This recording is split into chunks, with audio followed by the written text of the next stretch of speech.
What's going on, guys? It's your boy TanMista and welcome to my first episode of Free to Play Tip Tuesdays. As a free to play player myself, I'm gonna try to give you guys tips on how I progress in this game, and hopefully you could utilize this for your gameplay as well. Today's tip is going to be focusing on the fever buff charge, and this can be found at the bottom of your screen with the fire icon. As you kill monsters, your bar will gradually fill up, and once it's completely full, you can click on the icon once and your fever buff charge will activate.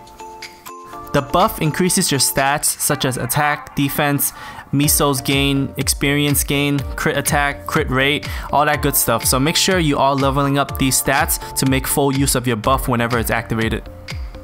Some of you guys may not know me, to be honest. I recently just found out about this again, but when you click on the fever charge when it's not activated, that's when you could pop up the stats in which you could level it up. And I haven't took a look at this for a while because I already maxed out all the ones that you could get the mesos with, but I now have diamonds because I get them from guild dungeons. So I remembered to use these diamonds on my fever buff and make full use of my fever charge whenever it's activated.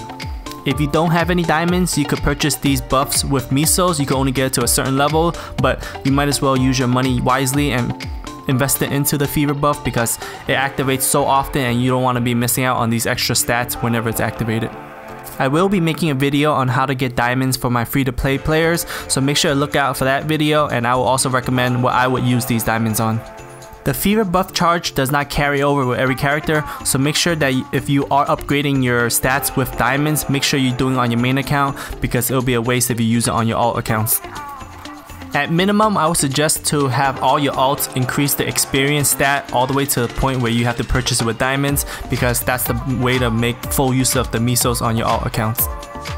As you can see, my experience stat for my fever buff is maxed out, and that gives me 20% experience every time my fever buff is activated.